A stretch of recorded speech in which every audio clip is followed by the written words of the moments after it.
السلام علیکم دوستو، ویڈیو شروع کرنے سے پہلے ہمیشہ کی طرح آپ سے گزارش ہے کہ چینل کو سبسکرائب کر کے بیل آئیکن کے بٹن کو دبا دیں تاکہ تمام نئی آنے والی ویڈیوز کا نوٹیفیکیشن بر وقت آپ کو موصول ہوتا رہے۔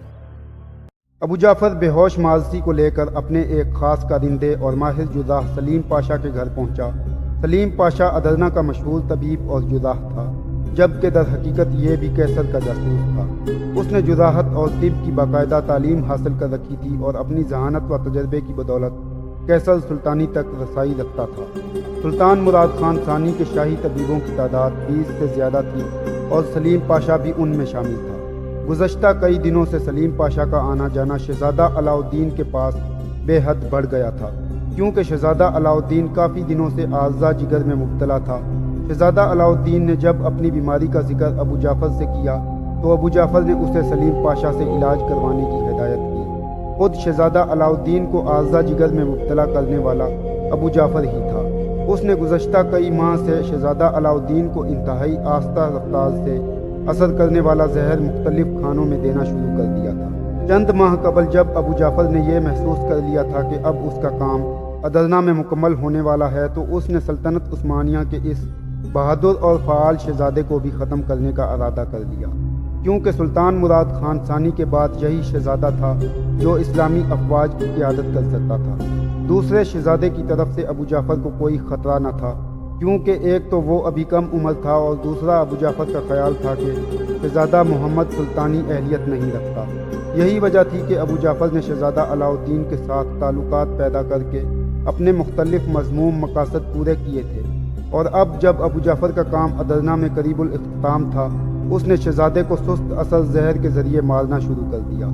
سلیم پاشا شہزادہ علاؤالدین کا طبیب تھا، جبکہ در حقیقت یہ شخص ابو جعفر کے بعد ادرنا میں قیصر کے جاسوسوں کا سرغنہ تھا، اور اہم بات یہ تھی کہ سلیم پاشا ابھی تک قاسم بن ہشام کی نظروں سے بچا ہوا تھا۔ یوں ہی ابو جعفر ماضی کو لے کر رات کی تاریکی میں سلیم پاشا کے گھر پہنچا۔ سلیم پاشا نے ذرا سی دیر کیے بغیر ماضی کا علاج شروع کر دیا۔ ماضی کا بہت زیادہ خون بہہ چکا تھا اور اس کے خوبصورت چہرے کا رنگ خزاں کے پتے جیسا زرد ہو چکا تھا۔ وہ کافی دیر سے بے ہوش تھی اور اس کی خوبصورت لمبی لمبی پلکیں اس کی موٹی موٹی آنکھوں کو ایسے چھپائے ہوئے تھیں جیسے وہ اطمینان کی نیند سو رہی ہو۔ بقیہ تمام رات سلیم پاشا ماضی کے زخموں کی بقیہ کاری اور مرمت کرتا رہا۔ صبح کے قریب جب اس نے ابو جعفر کو بتایا کہ البانیہ کی ہونے والی ملکہ خطرے سے باہر ہے تو ابو جعفر کے چہرے پر پہلی بار اس کی مخصوص مکروہ مسکراہٹ نظر آئی۔ اب ابو جعفر کا منصوبہ مکمل ہو چکا تھا۔ اس نے ایک نظر ماضی کے چہرے پر ڈالی اور اسے نیند کی حالت میں دیکھ کر مطمئن ہوا۔ ابو جعفر کمرے سے باہر نکل آیا، اس کے عقب میں سلیم پاشا بھی باہر چلا آیا۔ ابو جعفر نے سلیم پاشا سے کہا، اچھا طبیب، اب میں چلتا ہوں۔ یہ لڑکی اب کچھ دن تمہارے پاس ہی رہے گی، اس کی حفاظت اور نگرانی تمہاری ذمہ داری ہے۔ خداوند یسوع مسیح نے چاہا تو ہم اسے بہت جلد سکندر بیگ کے پاس پہنچا کر اپنا وعدہ پورا کریں گے، اور ہمارے اس کارنامے سے خوش ہو کر بہادر سکندر بیگ بھی اپنی افواج سمیت ہونیا ڈے کے پرچم تلے چلا آئے گا۔ سلیم پاشا، مجھے یقین ہے کہ یہ لڑکی تمہارے پاس کئی دن تک محفوظ رہ سکتی ہے۔ سلیم پاشا نے اس بات میں سر ہلایا اور کہا، مقدس باپ، آپ فکر مت کیجیے، اب یہ لڑکی میرے پاس محفوظ ہے۔ ابو جعفر نے پھر کہا، سناؤ شہزادہ علاؤالدین کا علاج کہاں تک پہنچا؟ یہ جملہ کہتے ہوئے ابو جعفر کے چہرے پر انتہائی شیطانی مسکراہٹ دکھائی دے رہی تھی۔ سلیم پاشا نے بھی اسی انداز میں مسکراتے ہوئے جواب دیا، مقدس باپ، شہزادہ علاؤالدین بہت جلد دنیا کے دکھ درد سے ہمیشہ ہمیشہ کے لیے آزاد ہونے والا ہے۔ میں نے اس کا علاج انتہائی احتیاط کے ساتھ کیا ہے۔ ابو جعفر سلیم پاشا کی بات سن کر اطمینان بھرے انداز میں سر ہلانے لگا۔ وہ سوچ رہا تھا کہ وہ کتنا بڑا جاسوس ہے جس نے ادرنا میں سلطان مراد خان ثانی کے خلاف ایک ہشت پہلو سازش کا آغاز کیا، اور اب وہ سازش کامیابی کے ساتھ پایہ تکمیل کو پہنچنے والی ہے۔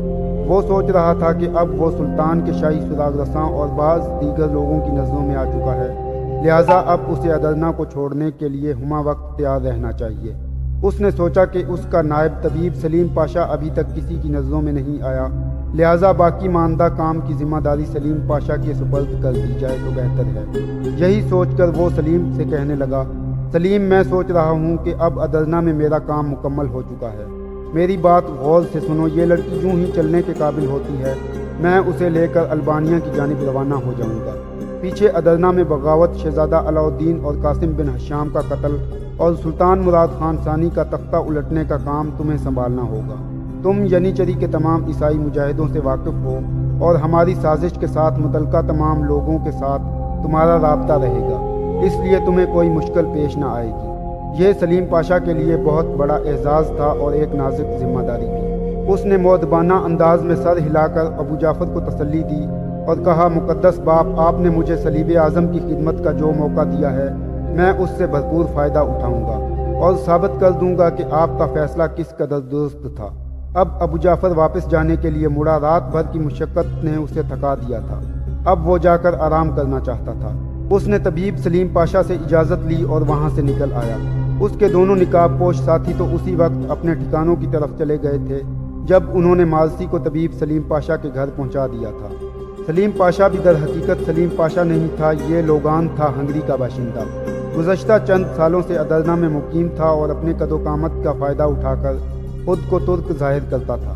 اس نے ادرنا میں داخل ہو کر لوگوں کو یہ بتایا کہ وہ ایک مایہ ناز طبیب ہے اور تاتاری علاقوں سے سلطنت عثمانیہ میں داخل ہوا ہے۔ اس نے لوگوں کو یہ بھی بتایا کہ اس کا باپ امیر تیمور کے دربار میں شاہی طبیب اور جراح تھا۔ یہی وجہ تھی کہ طبقہ عمرہ کے لوگ بہت جلد اس سے متاثر ہوئے اور اسے اپنا خاص طبیب بنا لیا۔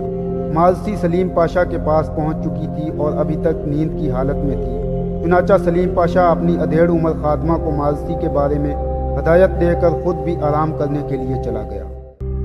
معزز دوستو، آج کے لیے اتنا ہی کافی، ملتے ہیں اگلی ویڈیو میں۔ امید ہے آپ کو ویڈیو پسند آئی ہوگی۔ ویڈیو پسند آنے کی صورت میں ویڈیو کو لائک کر دیں اور چینل کو سبسکرائب کر کے بیل آئیکن کے بٹن کو دبا دیں تاکہ تمام نئی آنے والی ویڈیوز کا نوٹیفیکیشن بر وقت آپ کو موصول ہوتا رہے۔